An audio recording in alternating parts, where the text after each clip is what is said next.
Here's some pro tips on changing out the spark plugs in a 3.5 Ecoboost engine. This is a 2014. So after you have the engine cover off, and you'll have to take off the oil fill cap there in order to take the cover off and then put the oil fill cap back on so you don't get any contaminants in your engine. You come over here to this little guy right here. I've already done spark plug number 1, and this little guy broke a couple of spark plug changes ago. But this little guy right here, you pull down, and sometimes what you got to do with it is you got to use a screwdriver. Hang on, folks. Man, I'm trying to get that in that. Okay, there we go. And it'll just slide down to about right there. And that's where you need to go. Then you come up and you push this in and then wiggle. And as you push in and wiggle, there's a little thing right there. You push in and you wiggle. And it slowly comes off, just like that. Then you take an 8mm and undo this really long bolt, and then the coil will come right back out. Okay, so after you've loosened the 8mm bolt and undid it by hand, you take that out and you be careful not to drop it down in the engine. All right, now you got to get this coil out, and sometimes they're tricky. This one I can feel is a little loose, but what you do, hey Dean, can you hold the phone for me for a second? Okay. Come on over here, buddy. Hold it right there. Can you hold it right there? Just like that? Okay.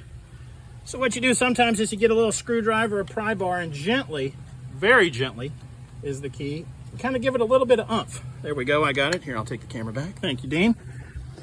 Then after you get it loose, you just pull it straight out, and there you go. If you haven't done this before, these boots will be very crispy. I suggest replacing those when you replace the spark plugs.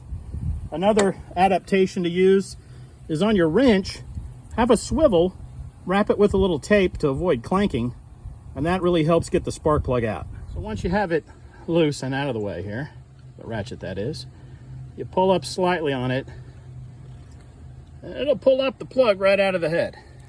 That's right. You can take a look at that. Don't look too bad. I've seen these where it's pretty much burned off a lot of the tip. These aren't too bad, but I felt a weird idle the other day, so I'm gonna go ahead and replace them. They're not that expensive. So that's that. Now on the coil itself, here Dean, hold the camera again, would you buddy? Hold it just like that.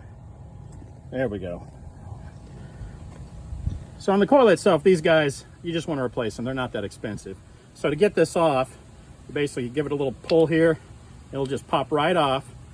And then you pop on a new one and put in a little dielectric grease before you slip it down back into the head. Perfect.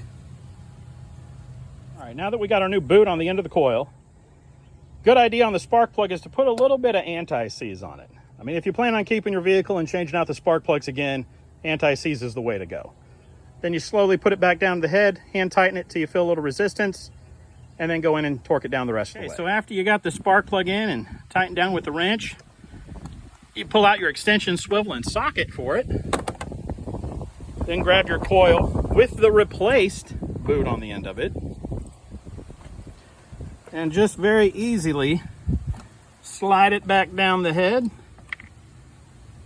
Give a little push down in there, and then get the 8mm bolt to screw back in there. Once the 8mm bolt is tightened down and the coil's in place, then you can take your electrical connector that goes on, wiggle it back up until you hear a little click, and then the safety lock, take it and push it back up till you hear a little click, and that guy is good to go. And it's time to move on to the next one, which is a little bit tricky to get to underneath these heater core hoses going here, but hey, it'll work.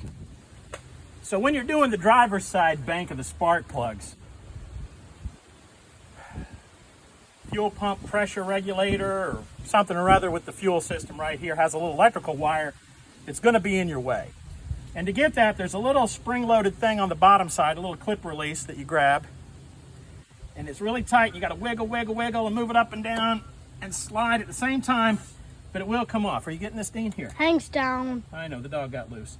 So that little guy right there, you push. You see that on the video, what I'm pointing to? And that thing will slide in here right a little bit deeper. Cameraman missed this last shot. But this guy, you're going to have to get out of the way. And to get him off of there, on the underside, there's a little spring-loaded clip you got to push in. So when it's on there, you push in that clip on the back side and wiggle, wiggle, wiggle, and it'll slide out. And then this wire will get out of your way so you can get to this back coil here. 3 more to go and we're done. Some people are asking, well, what kind of plugs are you using? Are you using iridium plugs? Are you using these plugs, those plugs? Motorcraft plugs. You know, if it's good enough for the factory, it's good enough for later on. Well, I use these plugs. Well, these plugs you don't have to gap because they come pre-gapped. That's why they have a little piece of plastic on them. And you know what? When your truck has over 220,000 miles, you know, if you've taken good care of your stuff, it'll last a long time. It doesn't have to have the super duper whatevers. You have another piece of equipment here on the breather on the valve cover that's in the way. And how you get that off, there's a little guy back here on the back side. And you just kind of do that with him. Give it a little wiggle, little rotate, moves right on out of the way and you're good to go.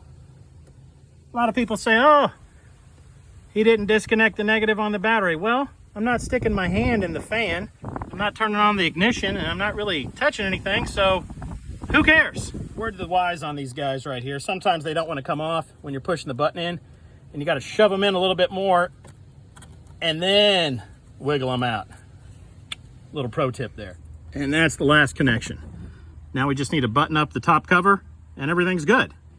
One of the things to remember when you're working on vehicles or working on plumbing or any of the trades is that there is a gap in the generation right now on being able to know how to do things. And having a helper, grabbing a tool, learning a tool, holding a flashlight the right way, some of you guys will know that, is most important. Even though they might not know what's going on here or what's what, they're learning and they're absorbing things. All right, to put the top engine cover back on, paying attention here, yeah.